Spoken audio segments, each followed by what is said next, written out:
So I have someone on today who's going to be going a little deeper into the projector mind, projector self-care. For those of you who have done the inner circle or deconditioning training, you may know her.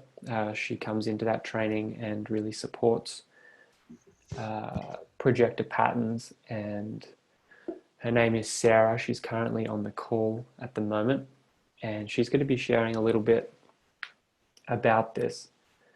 So Sarah, can you hear me? Yes, can you hear me? Yes. Wonderful. So welcome, Sarah. Sarah is she works in many different ways, but she works with projectors and she works as an integrative counselor, and she's an incredible woman in what she does. So I wanted to bring her on and have her expertise in this call just to share a bit about us as projectors at this time and what we can be doing to support specifically the mind, but support ourselves at this time. Beautiful. Thank you, Charlie. I always have such a lovely time when I get to be in a community of projectors. There's just something, my nervous system calms down a bit, and yeah, I just really enjoy this container. So thank you to the projector movement and Charlie for hosting me and hosting this container. Okay, so my name is Sarah. I'm a 5/1 splenic projector, and as Charlie said, I'm a holistic therapist that incorporates human design, various plant medicines, and I would say shamanic work into a Western therapeutic container. So I bring all different traditions into more of a Western healing practice. And ironically, many of my clients happen to be projectors, which I find to be wonderfully aligned in what I do. So today in this call, what I thought I would do is just go over some emotional resiliency for projectors during this time, during this pandemic. We, as projectors, process things more palpably. Our energetics, our aura is more sensitive, and as the collective right now is entering or has been entered into a pretty chaotic time, how can we as projectors rise to this occasion? So that's pretty much the template of what I'm going to be going over, and I'm open to people asking questions if anything comes up. So here we go, emotional resiliency. The first thing I want to say to everybody during this pandemic is congratulations. We are all now being forced to slow down. In a funny way, many projectors that I've worked with have a little secret where they're like, I actually really like this, that we can take this time. I don't have to be so active, so outward. It's almost like nature has set up this time for projectors to come into alignment. So why I say congratulations is it's no better time than now to begin to learn how to guide ourselves inward and to begin to use our energy first and foremost to clearly see ourselves. So much of us as projectors, we've been motivated and wanting to be seen so bad that we're focused outward in life. And a lot of times we don't get that exact recognition. So how we start that is first what I just said. Let's take this time to really become our own best friend, to really recognize ourselves and our gifts. Where right now, we no longer have to prove to the world that we are the hardest, most efficient worker in order to gain that recognition. We do deeply desire that recognition, but the way we do this as projectors is to cultivate more time for rest and rejuvenation. Sometimes I can explain this process like watching paint dry, because we have been conditioned to just go, go, go. As Charlie mentioned, as manifestors and generators, Charlie's described this world that 80% of the world is designed to run a specific racetrack that us projectors weren't designed to run. And as desirable as it is to just jump off that racetrack, the truth is it does take time to unwind some of these patterns that we have been imprinted with from our culture, from our family, from our teachers of how to be successful. So cultivating time to rest, and also cultivating time to allow the body to calibrate to just a slower pace.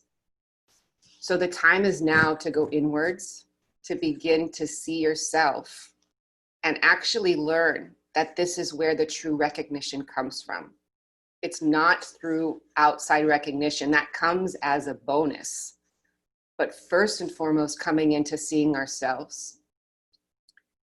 It's also a powerful time that we can cultivate trust in others. So I'm going to pause you quickly there, Sarah. Sure. Yes. I'm curious, when you say seeing ourselves, like this is a time for us to see ourselves, Yeah. because we're often trying to get seen or see others. How do you see yourself? Sorry, say that one more time. I just took my headphones out. I think they were causing some. I said, that's fine. I said, how are you seeing yourself when you say that it's a good time to Sure. see ourselves? Because we're often trying to either be seen or see others. Mm-hmm. So part of our design as projectors is that when we are in relationship to other, this is where we actually we can feel seen because we have that completion with the sacral center. The problem with relying on that type of completion is that it's always in interdependence with another human. So I don't see myself when I'm alone, but when I'm with my spouse or a friend or someone I'm working with, I all of a sudden feel complete. The difference is we're in completion with another person. So when we can take time alone, number one, even reminding ourselves that there might be a part of us that feels incomplete. When we can strip away this external layer, we can find, as you were guiding us in that meditation, Charlie, some stillness within ourselves, recognizing our own rhythm, our own thoughts, our own stillness. I speak about projectors having this sixth sense, if you will. We are tapped in more palpably to what I label as source or creator or the universe. And when we can be still and actually see ourselves through the eyes of this, there's a completion that can't be taken away when we're in connection with others, because we're actually tapped into our true connection. Does that make sense? It does. Okay. It does. Yeah.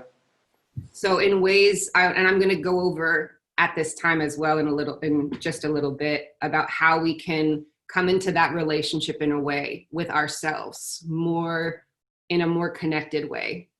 Because it can feel at first daunting. I believe one of the biggest curses of our culture is codependency. And so we really do get and as projectors, I've talked about this on the inner circle, we're almost wired to be in codependent relationships just because we get that fulfillment through the other so much.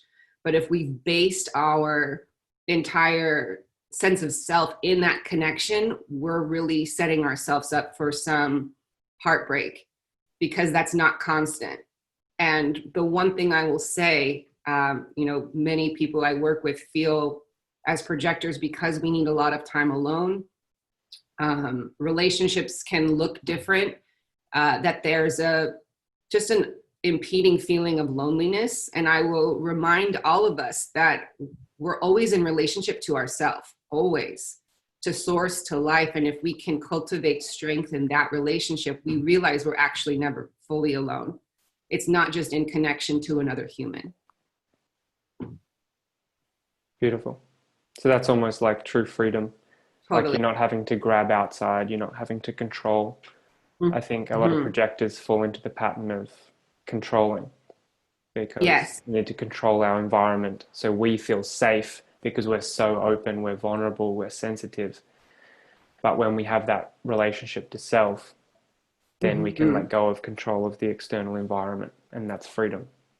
Totally. And And it's not to think anything's wrong with us. If you're anything like myself or the people I work with, growing up and living a life as a projector in this modern day is challenging. It is not designed for our systems. And so most of us have been told we are sick, we are wrong, we're, have an autoimmune disorder.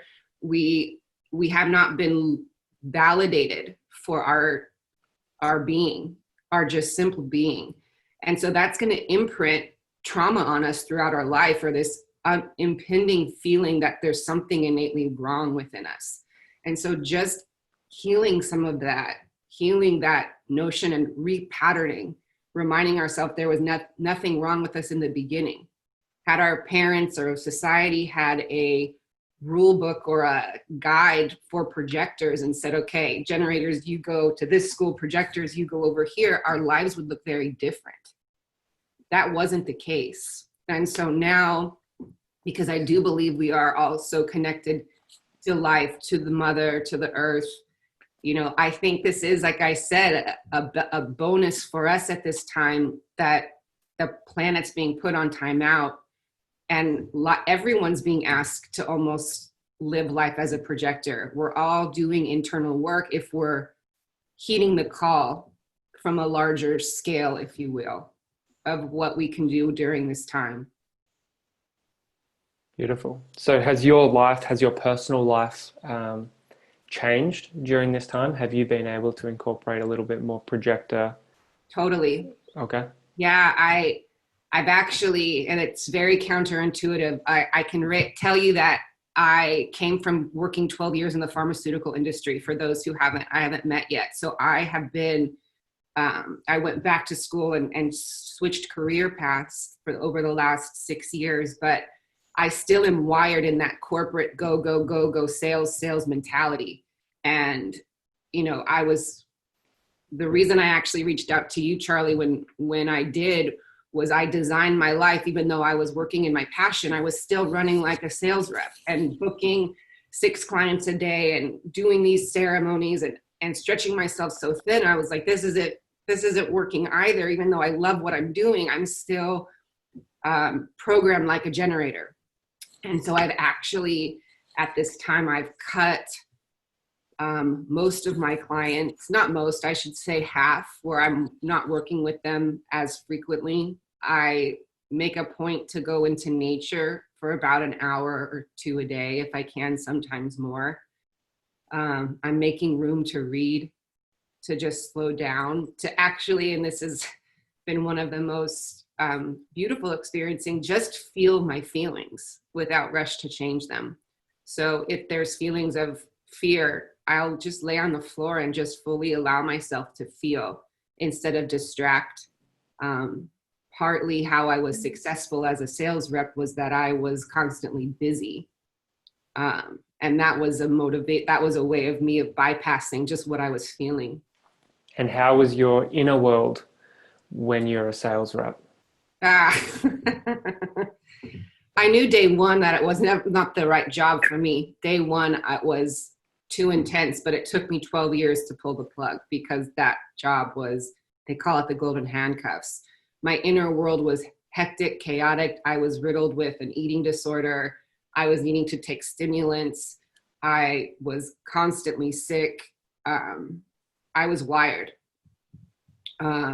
Successful from the lens of the company, but my inner life, I literally, after year 12, I fractured my back, and that's actually was the final straw, which had me change careers completely. So life was looking out for you by In a breaking very your back, backwards maybe. way. Yeah, totally. It literally took me to break my back to actually to recognize, like, I literally can't do this anymore. So hopefully for most people, they don't have to get to that Yeah, level, totally. but it's all part of the journey. And a lot Yeah. of projectors do have to go through a pretty big, a big awakening in that, often a sickness or an illness or something, to really realize that I actually have to slow down. Yeah, totally. Beautiful. Thank you for sharing those things. Yeah. Yeah, is there anything else you would like to share with us today? Yeah, so just briefly, I was going to go over some ways that we can deal with our emotions at this time as we are in this quarantine pandemic. So, and this is for projectors. And I ultimately think this is now my personal belief that we're here to master these lessons to then teach the rest of the world. We are going into a different phase and into humanity, where Charlie was talking about the feminine energy that is rising on this planet right now. And I, again, will say that's not to overtake the masculine. We're just coming back into balance. And so there's this upheaval of feminine energy. And so in that, if we think about the feminine principles, they are aligned to projectors. There is a slowing down, a receptivity, honoring all of our feelings. So if we're feeling scared right now, excited, lonely, anticipating, calm, grounded, free, sad, whatever that is, can we allow them? Can we fully just lay on the floor, put our hand on our heart, maybe on our low belly, and just simply be with ourselves? Can we be the mother that we've always wanted, or the father, and just allow, not change, not cut off? So that's one thing, just to fully just begin to allow, because here's the thing, and we spoke about this on a inner circle call yesterday. Projectors are so open to other people's energies and sensitivities that when we feel discomfort in others, we feel it in ourselves and then try to fix. The more that we can master uncomfortable emotions in ourselves, the more that we can be in presence with other people without being overtaken by their energies. So if I'm comfortable with the sensation of fear, not saying that it feels good, but if I've worked with fear, accepted it, then if I'm walking around with somebody, or my mother's freaking out because of the pandemic and she's afraid, I can be with her in a way that I'm not overtaken. Yeah, I think that's a really, really, really important point. Someone asked yesterday, like when I'm with people, I feel their stuff. You know, I get overtaken by their stuff if they're feeling uncomfortable. Now, all of a sudden, I'm feeling really uncomfortable. Totally. And we can't control other people. Mm-hmm. So this is a human thing to work with your emotions, but the projectors amplify that and feel it so much more, that uncomfortability. So if we have the ability, if I know that uncomfortable for me feels like, you know, butterflies in my stomach, constriction in my throat, whatever that is, Mm-hmm. then I know that, okay, if I can be with that, like you're saying, and actually just go, oh, that actually doesn't really have an impact on me. Like I'm feeling butterflies, I'm feeling constricted, and I'm okay. Totally. But a lot of people feel them and literally have a response. The mind thinks, oh, I'm going to die with Right. this amount of nervousness, with this amount of anxiety, with this amount of depression. But it's just a feeling. And if Right. it's like, oh, I'm just feeling that, then I'm free. And then I can actually be like, well, this is me, this is you, and I'm actually okay. And then the energy just processes through and disappears. It's like a wave. Right. And what we were speaking about before, we then need to control our environments less. As you were saying, projectors tend to like to really control the environment because we are so open. The more that we have our own inner resilience, our own sense of emotional regulation, then we become more free out in the world.